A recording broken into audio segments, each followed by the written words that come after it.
this is so huge, because if I can help my kids through this, they won't have to deal with this. And like, how am I in my 40s and just discovering I still do this? It's such a, like, in a way, it feels to me like an immature behavior, but it's hidden. It's buried so deep that no one would know that I carry that.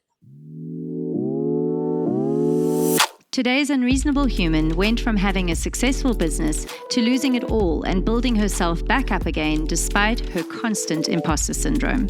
Her name is Amy Terranova. She is my friend, a mom to 3 beautiful children, and a home renovation, interiors, and staging specialist. Today, I have Amy Terranova with me. She is a friend of mine that I've known for quite a few years now. Hi, Amy. Hi. Hi. How long have we known each other for? How long? You know, it's so bizarre because I think it's from when our kids were in school together. Kindergarten. Or TK. Yeah. 5 years. Yeah. So now they're 11. So that's like 6 years. Yeah, it's amazing. And it feels so short, right? Yeah, it does. It feels so short. So, Amy, thank you so much for joining me on my podcast, Unreasonable Humans. The reason I decided to start this podcast is because I feel like almost every single human has got a story to tell when it comes to being unreasonable. There's always some parts of our life that have brought about some form of change or have been big in our lives that have made us become a little bit unreasonable. And I think it's happened to quite a lot of people, and we sort of forget that along the way. And so I started this podcast because I really want to share conversations with real people from all walks of life to inspire other people to maybe become a little bit unreasonable every now and again. And so I'd like to begin this conversation. We're going to go into a few things, but I'd like to begin the conversation with our conversation last week. So last week, you called me last week, you gave me a phone call, and I'd like you to explain why you phoned me last week. Okay. So, you know, a lot of times we hear something and we don't directly know the person, but you're like, you have that big aha moment, and you're just like, wow, like my hair is standing up on my arms, and like, I'm like, wow. So it was, you know, what you were explaining about imposter syndrome on the reel that I posted, right? Yes. And I listened to it before bed, and I had that aha moment, and oh my God, I do this all the time. I do it all the time. I've been doing it for years. I always do it. I don't know why I do it. I have confidence. I'm a strong person, you know, I'm a strong mother, a strong wife, a leader. Like, why do I do that every single time? So I thought, I'm not going to do it this time. I have a big meeting tomorrow. I'm not going to do it. I'm just not going to do it. And I end up getting there, and it's the nicest, biggest house I've ever been to for a staging job. Let's just pause for a moment. So at the moment, Amy is in, what do you do at the moment, Amy? Huh? What do you do at the moment? What is? Interior design, staging, home renovations, that kind of thing. Yeah. So an agent that I'd never met before called me. I met her the day prior on another listing, and that was fine. It went smooth, but I carried that little guy on my shoulder, and I did the whole thing. And that was a regular house, like a cakewalk for me. Like I've been there, done that, but he was still there. Of course, he's always there in the beginning. And then I listened to your reel. It's a reel, right? Clip. I think. Yeah. Story, whatever. And before, and I thought, and it sat with me, and I slept on it. And the next day driving, I said, I'm not going to do that. Why am I going to do that? Why am I going to do that? And I didn't Google where I was going. I didn't look it up before. I just typed in the address and showed up, like going to a movie without previewing where you're going. And I got there, and it's just like, wow, this is amazing. And I'm here. And he was gone. He was gone. And then I noticed that my whole interaction was completely different than how I normally am. And I was way more myself. I don't know if that's good or bad, but my quirkiness came out. And at the end, I thought, was that awkward? Was it good? Well, that was me. Take it or leave it. That was me. That was 100% me. I maybe said some things and talked a little too much or did, who knows. But I left going, I really have to call Erica and thank her, because my guts, my whole nervous system was not fried and shocked for the rest of the day, because, as moms, that's only a little piece of my day. My day is so long. And when I've noticed, when I fry my nervous system out with insecurities or whatever that is, whatever that syndrome is, it takes a lot of energy to have that, to carry that. So I wanted to call you and say thank you, because I didn't even know what it was. I'd never even heard of it. I thought it was, the meaning of that was copying people or being afraid to do something because someone's already done it before. I had no idea. I'd never heard of it. So yeah. It's so interesting, because imposter syndrome is so exhausting. Like having that feeling, that constantly carrying that feeling of doubt within you is just so exhausting. And being authentic is actually so much easier. Like, yes, not everybody is going to like your quirks, but we're not trying to impress everybody, right? Like, so for me, when I got I've always suffered from imposter syndrome. And I know it's because my personality, when I was little, I was like the people pleaser, had to please everybody. And God forbid one person does not like me. Exactly. And it's exhausting, So that's where that imposter syndrome comes from also, I think, is that you are constantly in this state of, what are people going to think about me? What are they going to think and then when you let that go and you're just yourself, you can only be yourself, really. At the end of the day, you can try have an act, which a lot of people do in this world, but they must be exhausted, I'm sure. Is that inner gut feeling, do you think, going back to when you're younger, because I'm a people pleaser as well, and is that gut feeling to you, does it feel similar to that feeling when you found out somebody didn't like you? Because for me, I was connecting that also after our conversation, that actual uncomfortable feeling was just a feeling of like you feel sad almost, Absolutely. What did I do, or why don't they like me? And this is so huge, because if I can help my kids through this, they won't have to deal with this. And how am I in my 40s and just discovering I still do this? It's such a, in a way, it feels to me like an immature behavior, but it's hidden. It's buried so deep that no one would know that I carry that. Right. Totally. And I feel like it's got definitely, somebody the other day commented on this and they said, a lot of this, and it made so much sense to me, is that it's also has a lot to do with your upbringing, your culture, your background. I know I was a third child, so I was always the little baby. And I was the youngest in my class. I was I was literally the youngest in my class. And from that, always felt like I was not grown up enough. I was never big enough. And it's crazy. I took it straight into my adulthood. I'm not big enough to be here. I'm not grown up enough to be here. It's this constant little thing. And it's taken, I'm still working with it. Obviously, we're talking about it right now. Literally, as I'm sitting here, this is how I'm oh, okay, you can do this. But I think that's ridiculous. But as you start to go, well, look, I think the older you get, hopefully you become more well, this is me and I have tried. And if, you're just not going to impress everybody. But now the thing that I want to also get into with you is that, so you have this imposter syndrome, okay?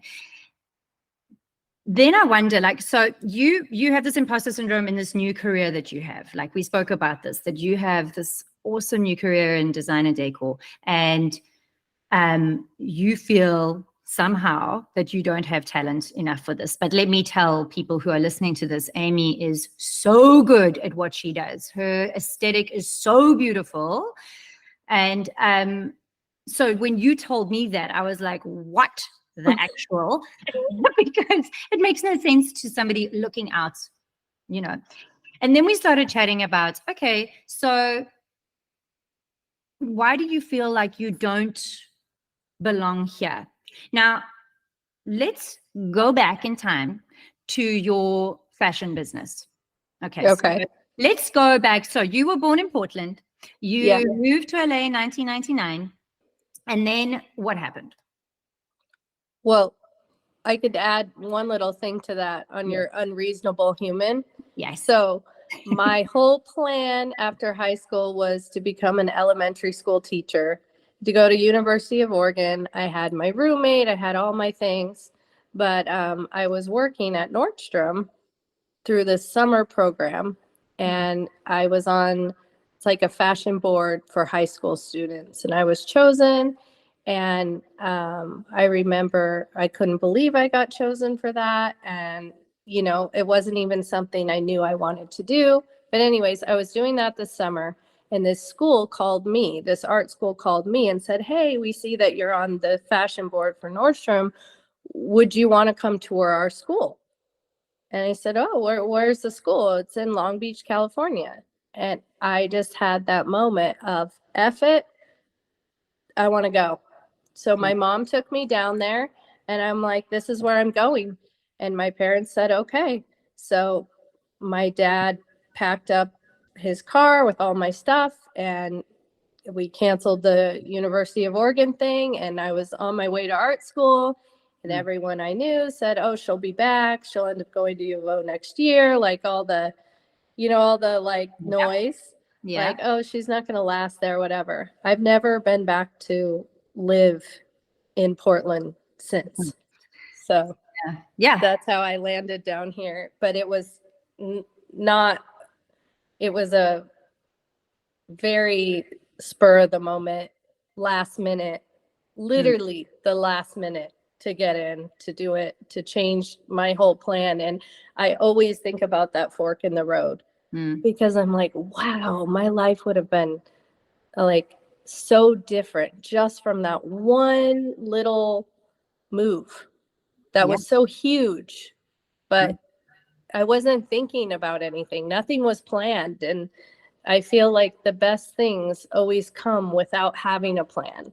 Absolutely. But anyways, not to veer off point, but no, that's a very important point. Okay, yes. So that's one part of being unreasonable. So carry on.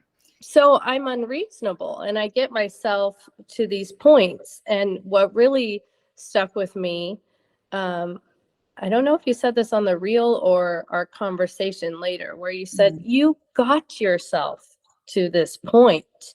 You brought yourself to it. So you're here. Yeah. So why is that there with you? It's fascinating to me. Yeah, with the imposter syndrome. Yeah, like what I said in the reel, I can't remember. I think it was something like, you know, why do we feel like we don't belong or deserve or are talented enough or have achieved enough to be where we are when we are the literal people who brought us to that point? Yeah, we did the crazy,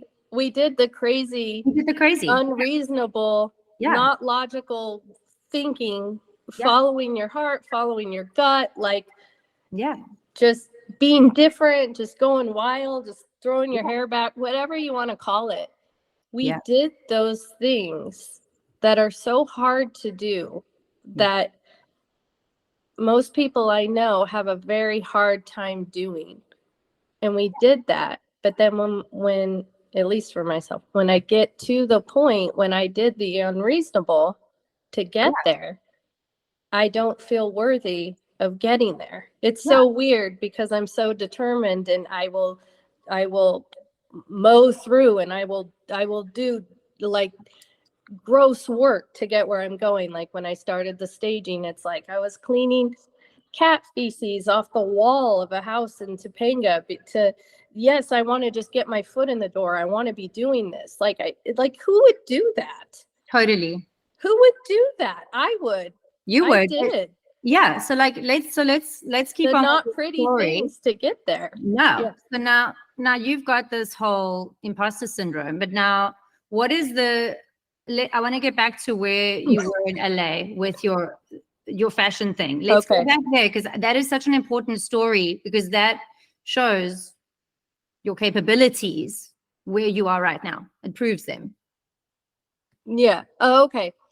So I was working for a company, and I'm thinking before I was even 21, I still had my fake ID when I was traveling to New York and Las Vegas and everything. I believe I was still using my fake ID at some point when I first started working right after I was done with school. You go into like an internship or you get a job. And I got a job, and I had a few, but the one that stuck out was everyone there was doing drugs and, cocaine. And, I did my fair share of partying, but I always had my limit because, I was, I don't know what you call it, but I would, drink or maybe smoke a little weed. That was it for me. But these people were balls to the walls, doing lines of cocaine off the tables, and the designer's nose is bleeding, and she's all out of her mind. And I'm like,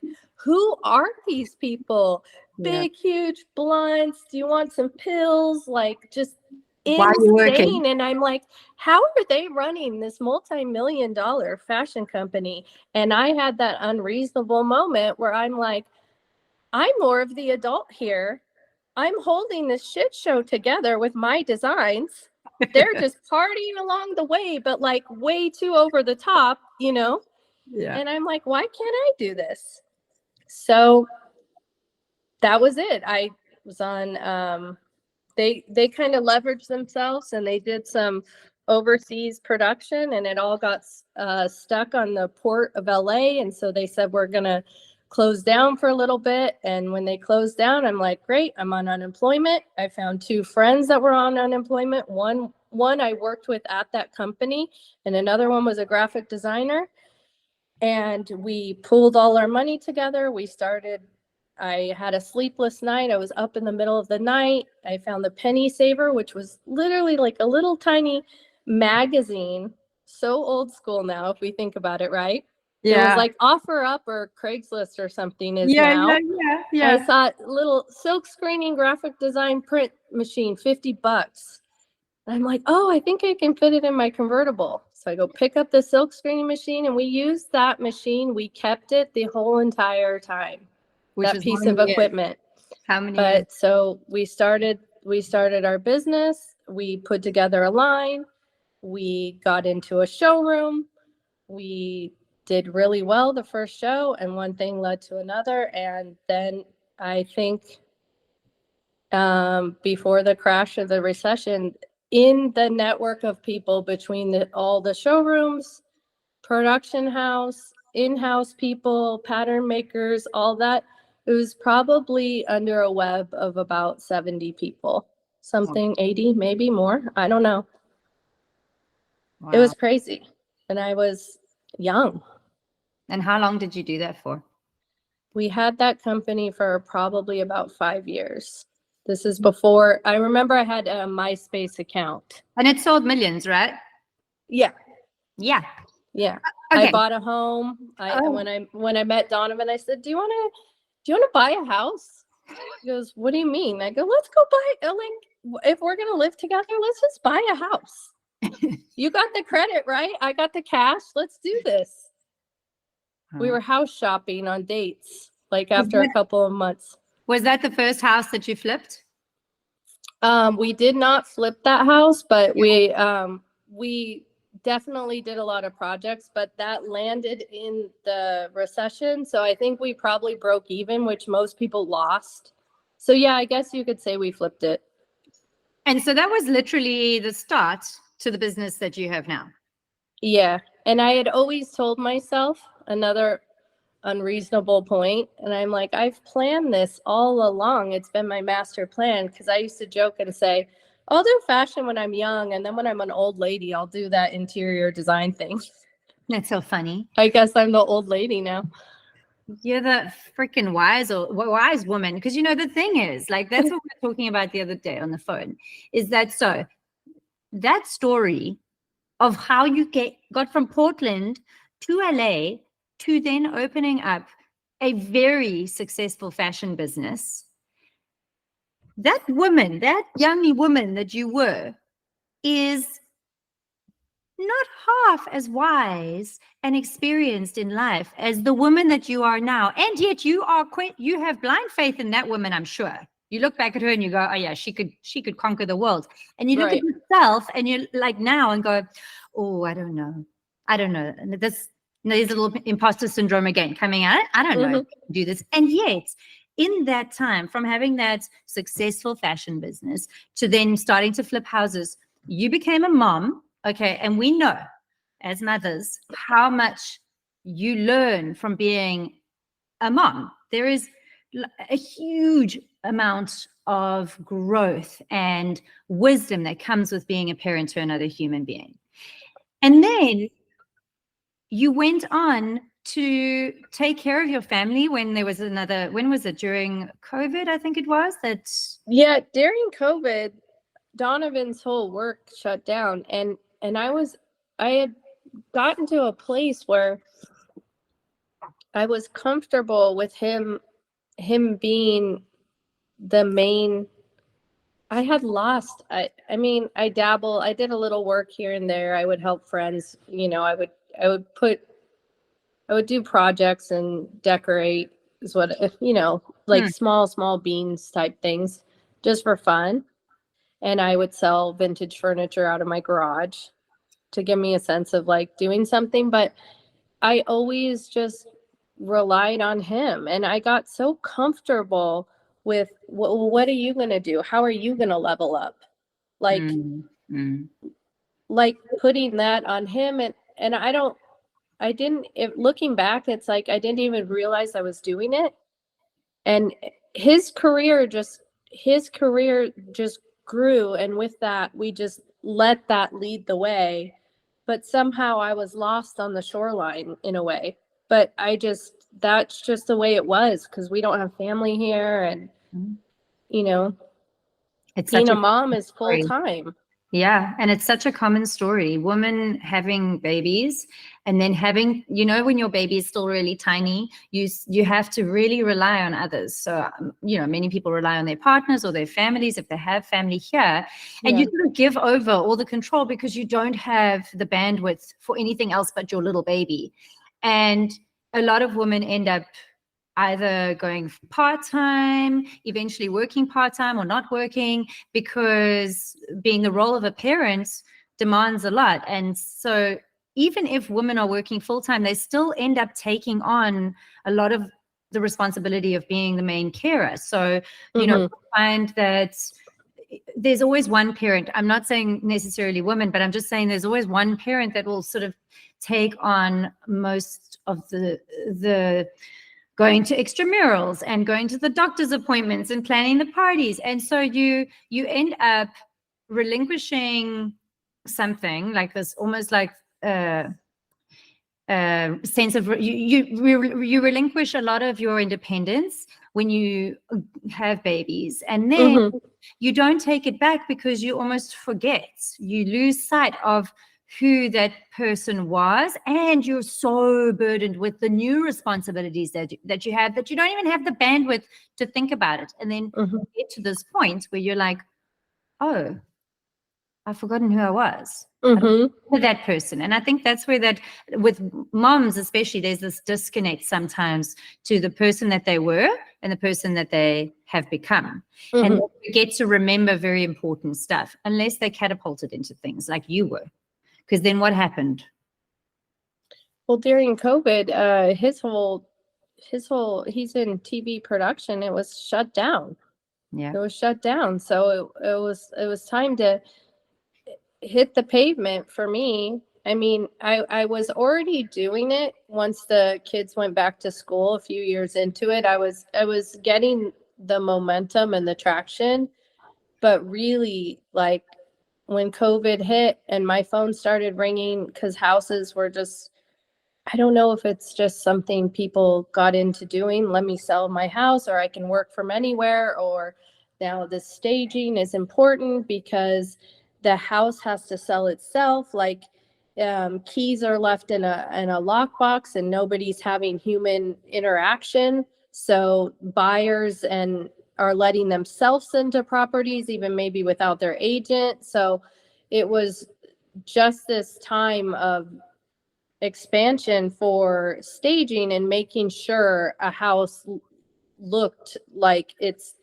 best, absolute best. Not you meet somebody and it's like, oh, you could change this or change that. It would look different without this furniture, or, like you can talk your way through it or make somebody see what you see. But it was really like needed to be presented so that they could see it because they were on their own shopping.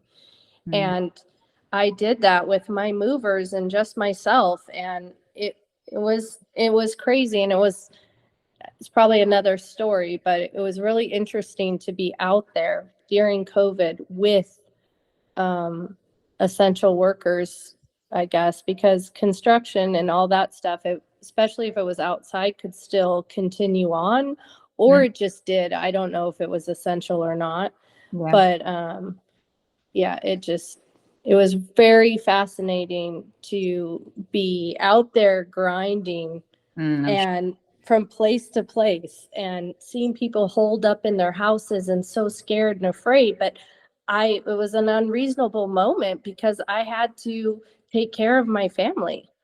Yeah, it's like that desperation. It's I didn't have a choice. Yeah. And it's I funny. mean, I did, but I didn't, Yeah. And it's funny because I think sometimes when we're younger, the unreasonableness comes from we just literally think we can do anything.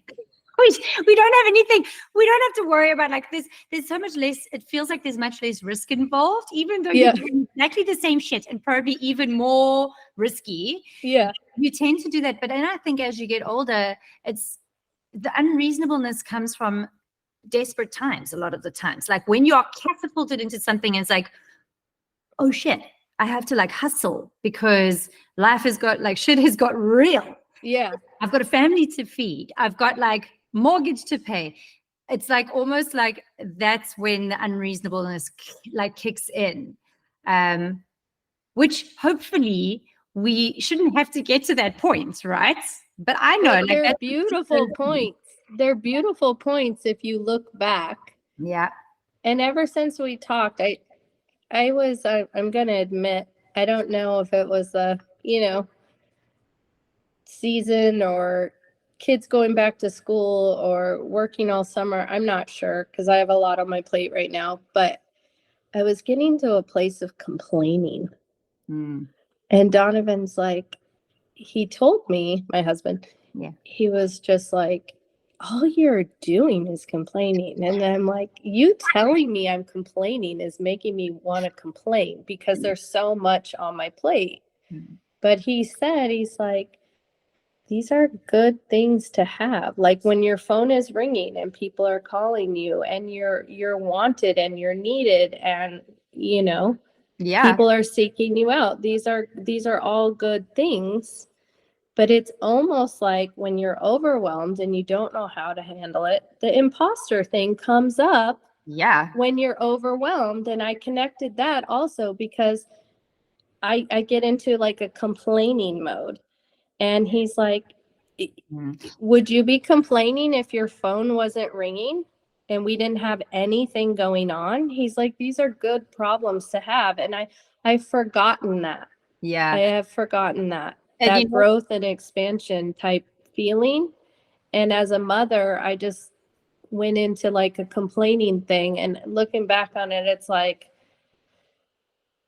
a couple weeks ago, but I'm like, why was I doing that? Like, this is a moment like what you're talking about, where I have a choice here Mm. to level up or complain, Yeah. you know? And But I mean, also, that's just me being nitty gritty about yeah, it's myself, true. but And it's connected. yeah, and actually this is another subject for another episode. But for me, what that brings about is, for me, that looks like self-sabotage. Yeah. And so many people also suffer from that, where when everything is so good, everything is like going well, suddenly we have to sabotage it. Like we have to like complain about it, or like, oh, this is not good. Like it's so interesting how we do that for ourselves. We wish for things, we want things, and we genuinely want them in our hearts, and then we get them and we complain about them. or we like purposefully sabotage them in a way to make us not happy, when if you think about it, you're getting exactly what you wanted. Like, why are you complaining about it? I think there's also, I mean, yes, when you're overwhelmed and it's like a bit too much, it's also important to sort of know Right. there's got to be balance and everything. But complaining about it is not going to help the situation. It's more like, well, I've got to just find balance again, because I love everything in my life. And how do I do all of this from a balanced perspective, right? Right. Of getting to that. Anyway, it's a whole other discussion, that sabotage thing. Yeah. Yeah, but it's like so interesting. So when we come to this point of like this imposter syndrome in your head, like now when you look at it and you're like, oh, how is it that like this imposter is sitting talking to you now, when you look back on everything that you have done and what you have done to get to this point? Like, here you are, you've already run a very successful creative business, super successful creative business. You have got the experience of flipping houses, so you know exactly what you're doing when it comes to decor and when it comes to interiors and when it comes to staging. And yet you still have come to this point a much wiser human being than when you were however many years ago. And there's still this voice. And then you think about it and you think like, why is it that necessary for that voice to be there? No. It just like suddenly there's like this, oh, well, it doesn't make sense. Well, I'm wondering if it's, because with going back to that clothing company, I lost everything during the recession. I mean, it was really wild times. So I don't know because I can honestly say it was completely out of my control. Yeah. When back then business was done on net 90, 60, 30, giving people time to pay you under good faith, handshake, old fashioned style of business. And when the money got all, weird, and the country kind of like fell apart and people weren't paying their bills, it's this ricochet effect, right? Yeah. And it's that feeling maybe of everything can be so good, but we can't control what's going to happen, and you never know. And when something's so great and you lose it all, it's the most humbling experience. And I'm so glad that happened to me, and it happened at that time in my life. But it's so scary to think if that happened now when I have more people to take care of. Because before it was just me. And when that happened, I said to Donovan, I'm like, do you not want to deal with me? Should I move back to Portland? Like, this is a disaster. Like, this is not good. Like, like I'm giving you're out if you don't want to deal with all this baggage now, because this is insane. And we got through it. And I think about that. We would get through it again, but it's almost like something that's so bad that happened, you don't want to think about it. Yeah, it's like post-traumatic stress, really, from a trauma, really. But the girl, the old, it's me, but that young girl would have been like, come on, try again. You can do this. Like, it's not always going to go your way, you know? Yeah. But I don't know if that's all connected.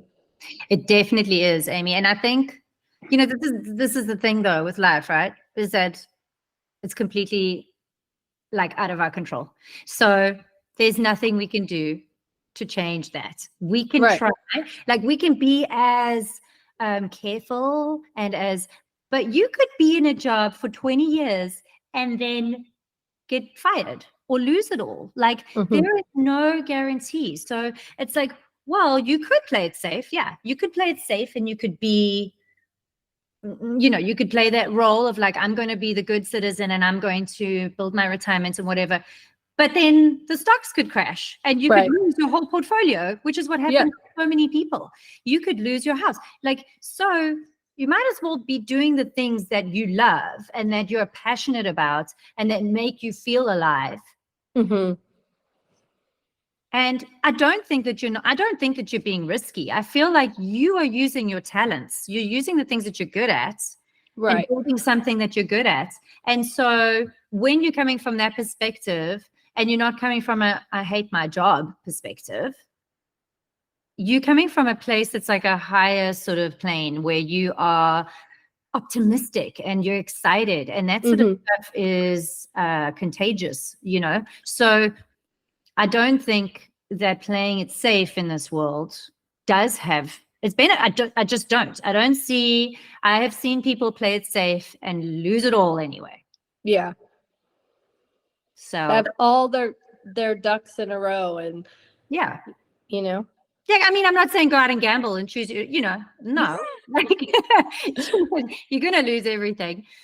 But when you are betting on yourself, like your authentic self, I think that's the whole thing. It's like learning to bet on yourself instead of, doing things the way everybody else does it because apparently that's the way to do it. Like bet on yourself and do it the way that is true for you, because if you do it that way, good things can come of it because you're putting out like a positive vibration, I guess, into the world. Yeah. It's a really interesting thing. So, I mean, what do you feel like? I know I'm never going to get rid of imposter syndrome. It's my personality. It's not going to go away. I'm going to learn to live with it. And I've learned, I think, to live with it. I mean, I'm doing it now. I'm literally going through the face of it. I'm like, go away. Really? And I step away.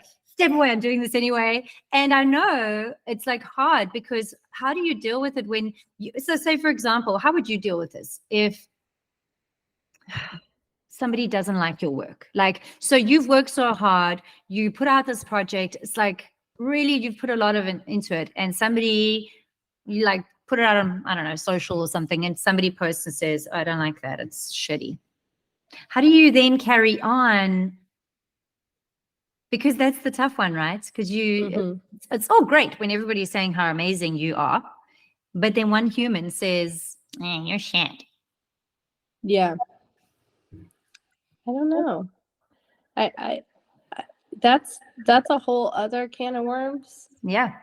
Because I'm kind of afraid to put myself out there in that way. Like, I don't think I'm out there enough to receive those comments. But you're making me think really hard about that, and maybe that's my resistance, because that would make this imposter syndrome grow, and I'm afraid of it. Yeah. Because I like it contained. But then you're not putting yourself out there, so people aren't seeing your beautiful work. So it means that you could be missing out on some really amazing work. Yeah. Or like she posts too much, or she's annoying, or I don't like the way she talks, or, because in today's day too, I can't just like do the design thing. I mean, I can, and I can keep it word of mouth, and that's pretty much what it is right now. But I can't level up unless I'm like borderline actress, influencer, TikTok, this, and all these platforms, and I'm constantly engaging on them. Well, when am I having time to design? When am I having time to get inspired? So there's this weird line for me where I know that I should do that to show the world what I'm doing, but then I'm scared at the same time because that all feels too much for me, that I coast in like this no man's land of I'm doing and I love my life and that's fine, but I'm in my own little bubble. And maybe that's the way my life is meant to be, and I'm okay with it. Like, Yeah. we don't all have to be on social media. We don't all have to be an influencer. Like, we don't all have to get paid that way.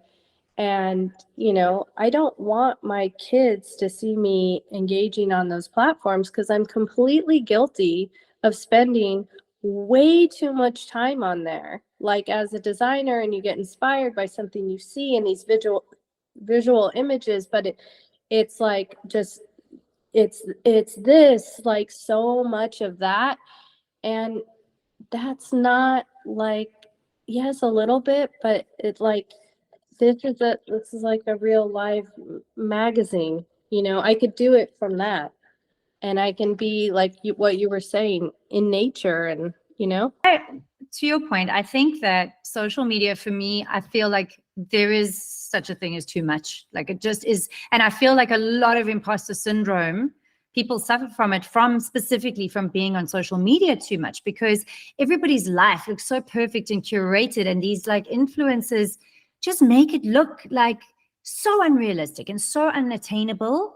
And I feel like life is just not like that. And so people who follow social media a lot, especially creatives, like you see this incredibly curated stuff and think, oh, like, why can't I do that? But it's like levels of effort and amount of time that these people like waste doing this shit. It just doesn't feel real. So yes, I feel like there has to be that balance. And for our kids, they have to know that like there's got to be a balance when it comes to the social media and what you put out there and how much you put out there. I don't put out certain things because it's personal, and my family life is a personal thing. So, my kids are also getting to an age where I'm trying not to put them onto social media because I don't want them to feel like one day I've like put them all like out there. Yeah. Like, why did you do that, Mom? I'm like running around naked, like this.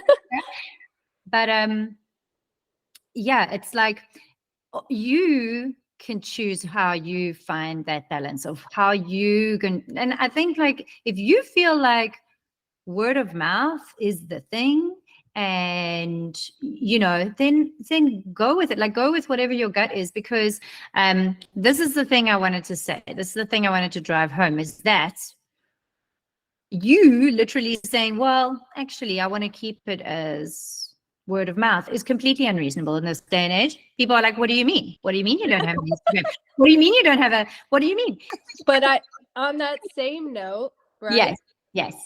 It's like, if you weren't putting yourself out there on social media, and I hadn't listened to that clip or reel that you put, this conversation wouldn't even be happening. And this conversation needs to be happening because you helped me and gave me something for me to think about and work on, or discover, or like you were saying, the word you were using in our last conversation, I'm so curious about it now. Yeah. I know. I think it's like almost like you've got to look at so for some people, what I'm doing right now is completely normal. Like, they're totally fine with doing this stuff. To me, it's completely unreasonable. Like, what I'm doing right now is not reasonable at all. I don't think I'm like, I'm not, I'm just not, I'm not a psychologist. I'm not a life coach. I'm not a journalist. I haven't done any of these things. So what am I doing? I'm just talking to people. So, but that's important, right? And I think that's the thing, like in our own specific, unique lives, we should always, like, if we want to do something in our hearts, like for me, the thing I really want to do is just like share beautiful conversations with people that can give them like aha moments in life to just make them like, just give them that extra push to do something that they really want to do, but they've always been too afraid of doing, or they haven't thought they're good enough to do. And so that's where I keep coming from. That's the authenticity in it. It's like, I really want to share conversations with people. And so if I want to do that, I have to do something that really scares me. And I'm like super shy. Like this is my natural personality. When I was a little kid I was super shy. So I'm sort of like, well, I've got to be unreasonable because I need to get this into the world. So I'm going to have to do something that's out of my comfort zone. And so that's why I'm doing it, right? But it comes from an authentic place. And I think that's really... That's lacking. Yeah, that's what's lacking in most of like... everywhere. Yeah. It's lacking. And in a way, it's so depressing. Yeah. To be going through life and feeling that nothing is what it really is, that we're watching and talking, and we're not talking as much. You know, I'm so old fashioned. If you want to talk to me, can you call me real quick? Like at night? I don't need to text with you for 35 minutes.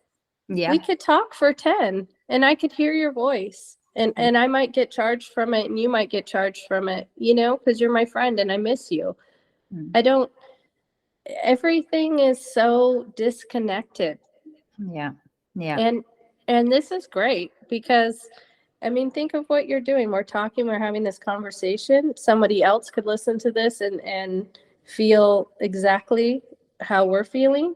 And it grows. It's a seed that's planted, and it really helped me and changed my week. It was a pivot moment for me because I was like, oh my God, I do exactly what she's talking about. I didn't even realize I did it. Yeah. Well, I just want to say something about you, and that I'm so grateful to you for just, I find nowadays people are so afraid of showing like any form of vulnerability or any form of like, oh, I'm not perfect. Like people are so afraid of showing the shadow sides to themselves.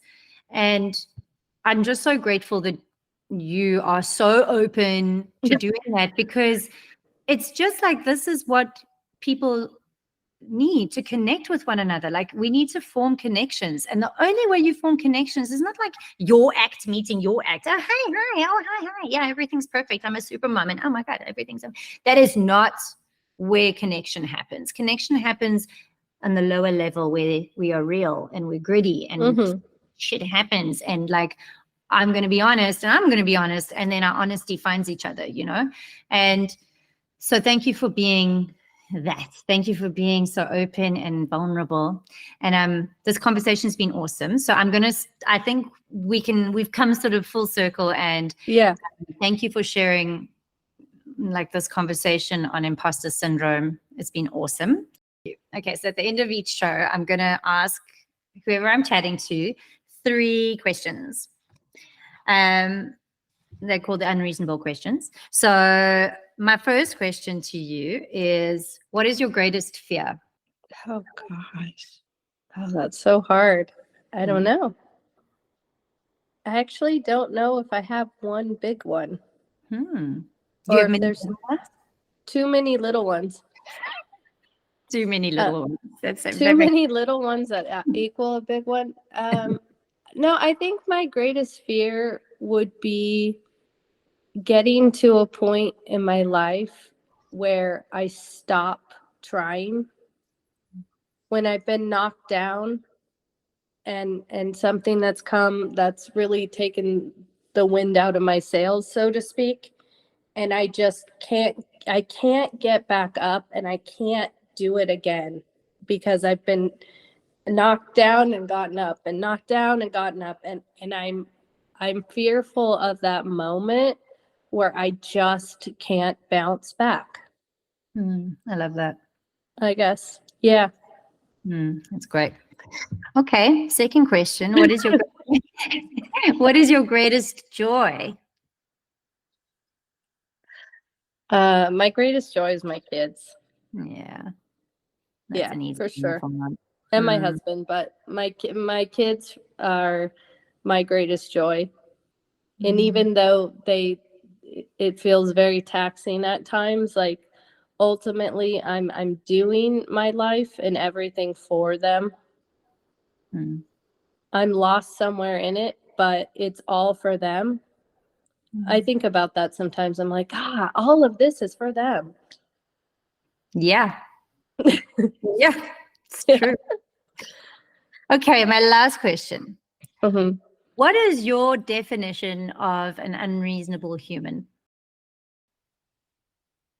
My definition of an unreasonable human would, it's interesting. I've kind of thought this after you told me the name of your podcast, would be that dreamer in the room that says, oh, we're going to do this and that, and this is so great, and this is how it all comes together, and that person that ignites the fire to start something and do something.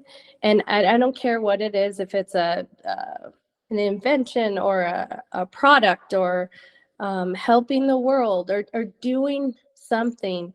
It's that person that just talks about doing something good like it's effortlessly, you know? It's just so simple in their mind because they're so determined to do it. That seems like an unreasonable human. Yeah, like a catalyst, right? Yeah. Their sparks Yeah. everybody else. Yeah, I love that. That's great. Well, Amy Terranova, I was going to say, do you have an Instagram? I do. It's private, and sometimes it's not private, depending on what's going on in my life where I need to open it up. Sometimes it's, I don't know what it is. The one that I had that was open to the world got stolen and hacked, so that's that. It's literally the universe taking you in a different direction. Yeah. Right? Yeah. Well, look, I'll probably put a link to your Instagram or whatever it is when we publish the show. But I just want to say thank you so much, and I just love that you're my friend, because you're so I love inspiring. you too. And I can't wait to see where this life takes you, and like, after having this conversation with you, it's just really like made me so much more wise to how you are as a human being. And you really are inspiring, and you're an amazing woman, amazing mother, amazing wife, amazing creative. And just don't allow that imposter to come in, because honestly, what I see when I see you is absolutely somebody who deserves to be where they are, and garner all the success, and more than anything, joy in their lives that they deserve.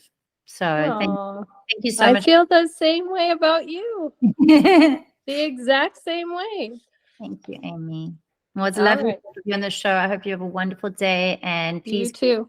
I can't wait to see it, to listen to it. And I can't wait to listen to other guests that you have. I've got like some really interesting people lined up, and I'm just so excited. I love chatting to people, and I think I love chatting to all types of people. So I'm really excited to see, because I'm literally like, I am literally going to stop somebody in the dog park. If I am walking the dog and somebody starts having an interesting conversation with me, I'm going to be like, you are on my podcast. I love it. Yeah, because there's just so many incredibly unreasonable humans in this world. And a lot of them don't share their stories. And in turn, a lot of people don't realize what they're capable of, or just how it's okay to live life in a very different way to others. It's not about like necessarily having an incredible career. It's just about living your life authentically, So hopefully we can do that with the show. But anyway, All right. thank you so much, Amy. Have a wonderful Thank day. you. Bye. Bye. Well, that's it for today's episode of Unreasonable Humans. Thanks so much for joining me. Please follow the show wherever you listen to your podcasts, and remember that a great rating goes a very long way to support the show. Until the next one, bye.